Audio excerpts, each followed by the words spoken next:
English class. My name is Esteban Morales, and this is my character origin story. Just to open up, I'll show you the prompt as we'll talk about. It says approximately 5 minutes long. It's not going to be 5 minutes. I'm actually using Twitch to film, and everything is going to be raw footage. No edits, unedited, everything. Welcome back. And if any viewers join, I'll shout them out on stream for this assignment. I have three text-based works of art. I have two other genre works of art. And I'm going to consider what these works of art say about you as a character, so say about me.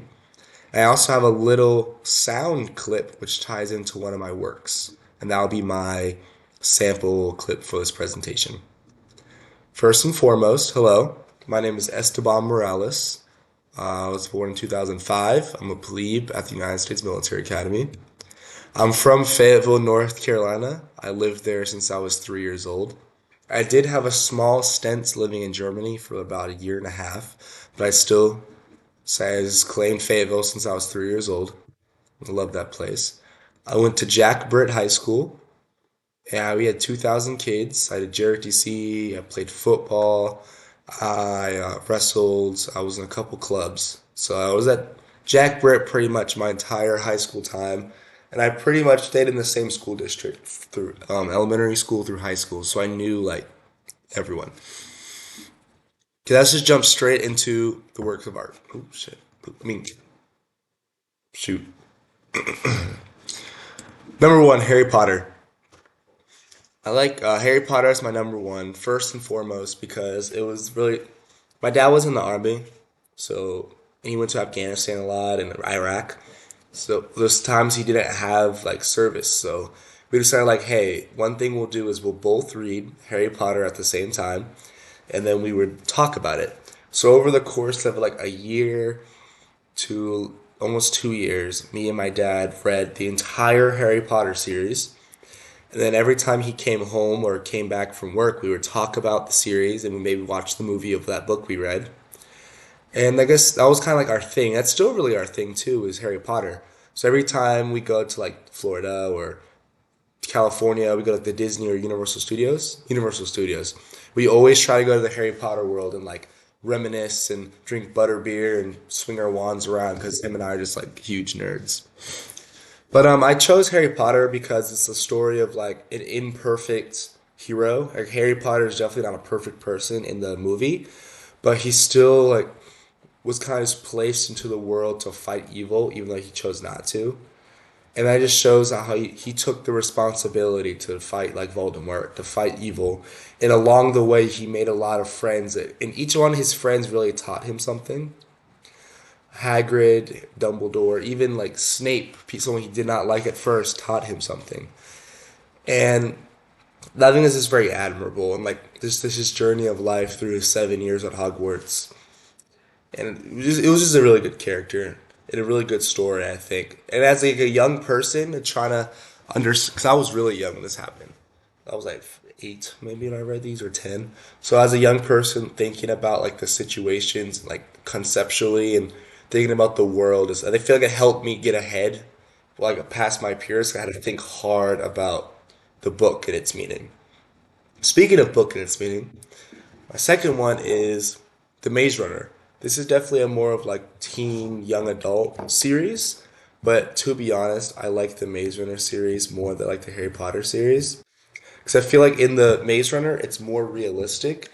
And I think when I was about 12 when I read this, or 13, I like wished I was in this world with all these people. It was kind of weird. I wished I was here. This is the main character's name, Thomas. I wished I was Thomas. I wish, freak. I met all these people who, of course, were part of the movie adaptation. And just I always like whenever I read the book, I always put my mind like, in their shoes. And this one really spoke out to me because they're heroes trying to fight evil in an imperfect world.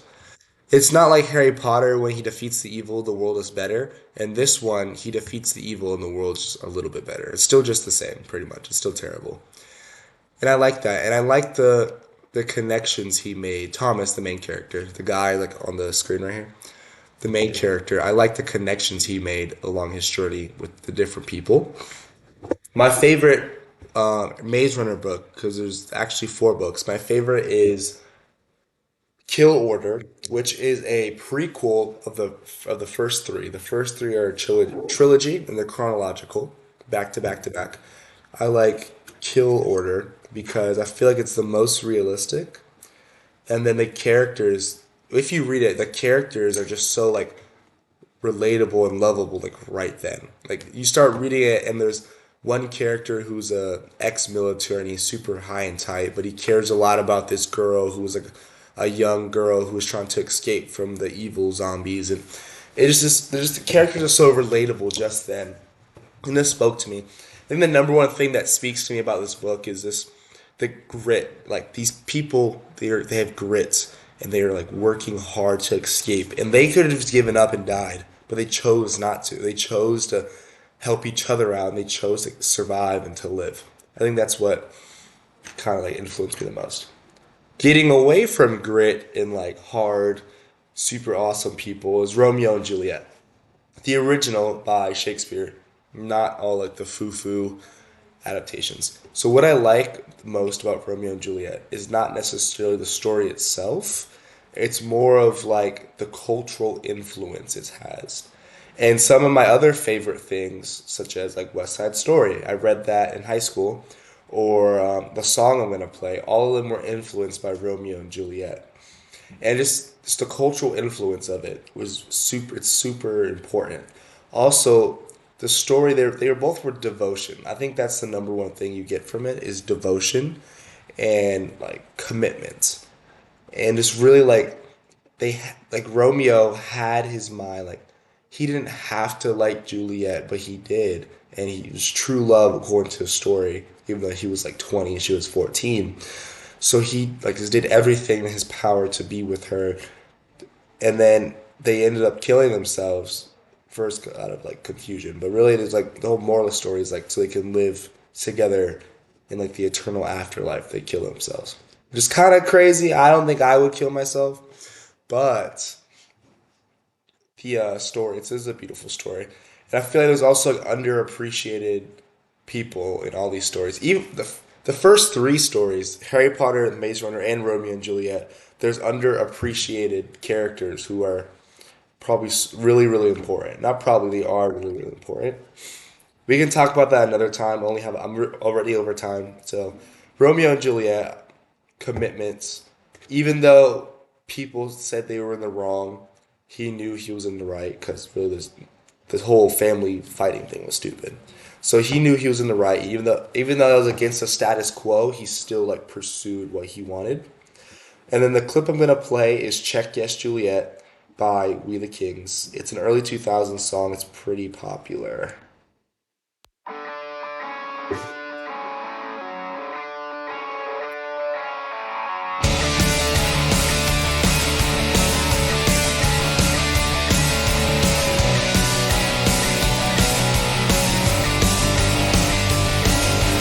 Check yes, Juliet, are you with me? Rain is falling down on the sidewalk. I won't go until you come outside. Check yes, Juliet, kill the limbo. I'll keep tossing rocks at your window. There's no turning back for us tonight. Lace up your shoes. Here's how we do. Run, baby, run. Don't ever look back. They'll tear us apart if you give them the chance. Don't sell your heart. Don't say we're not meant to be. Run, baby, run. Forever we'll be you and me. So I played that song one because it's inspired by Romeo and Juliet, which is like a two for one deal with the work of art. But secondly, I played it because the speaker, who is probably trying to say he's the character Romeo, but even though it's never stated in the song, is based on just the song itself. Is probably an outsider, someone who's different, or considered like an ostracized person. Because like it's the punk song, I always am picture like a weird like skater kid who's just like alt and all that. And then Juliet, I am picture just from the song is probably like it's like a regular like suburban girl who has good parents, but she lives a life through like her boyfriend Romeo, or like away in the blind, like behind the scenes, she lives like that life with like different people, even though her dad does not want her to, or the parents don't want her to, because like Romeo is seen like a rascal or and all that. I don't know. I just that was the first song that I added to my like playlist when I really started listening to music that wasn't like hip hop or a pop song, because it's like an older song from the early 2000s. And it was like the first one that I kind of listened to when I broadened my perspective of music. Because originally I just listened to pop music from the radio. Then I started listening to hip hop music. Then I was like, let me see what other genres are out there. Let me like expand my mind and like expand what I listen to. And that's when I first started listening to Check Yes Juliet. Plus, this is a banger of a song. It's super catchy. And going on to oh shoot, spoiler alert. My next work of art is Minecraft. This one obviously is a video game. First, physically, I want to say that it's a very stunning game visually. It's visually stunning. It is you can do so much with it, which I feel like it's versatile. That's why I love it so much. And it was really the first game I got into when I was 9 years old. We got a PlayStation. And this was the first game we had was Minecraft. Actually, the PlayStation, the one we bought, it was like that bundle deal. So when you bought the PlayStation, you got a free copy of Minecraft. So that was super awesome. So what I like the most about Minecraft is that it puts you into this infinite world where you can have your own adventure and you can have your own story. So before like the VR, before online personas, well, online personas have been around forever. But before like the VR we have now, we can pretend to be characters. Like for kids, it was really Minecraft. I could log into Minecraft and be a king of a kingdom and fight monsters, or like be a freaking cow farmer or farmer and build houses or a miner. So, it was really the first place, like for me at least, where I could just be whoever I wanted to be. And really, there's no limit to what you can do in Minecraft. It's like the things you would want to do, like as a kid in the real world, like freaking build stuff, you can do that in Minecraft.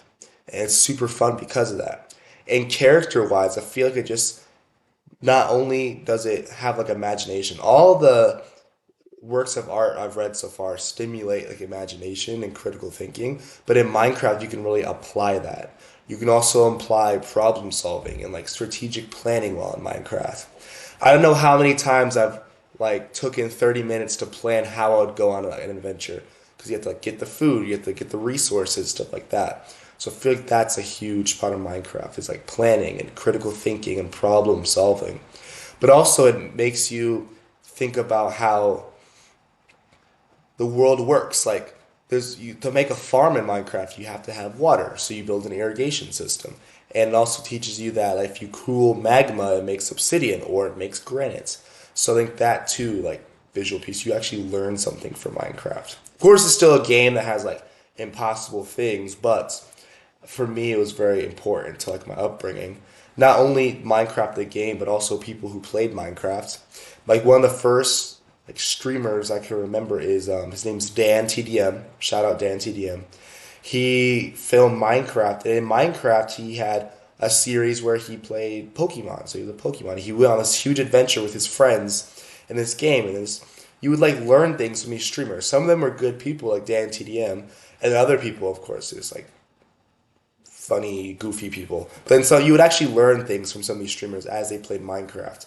And Minecraft is a pretty harmless game. It's not like Call of Duty. It's not inappropriate really. So like young kids can watch this, and a lot of young kids are really influenced by Minecraft.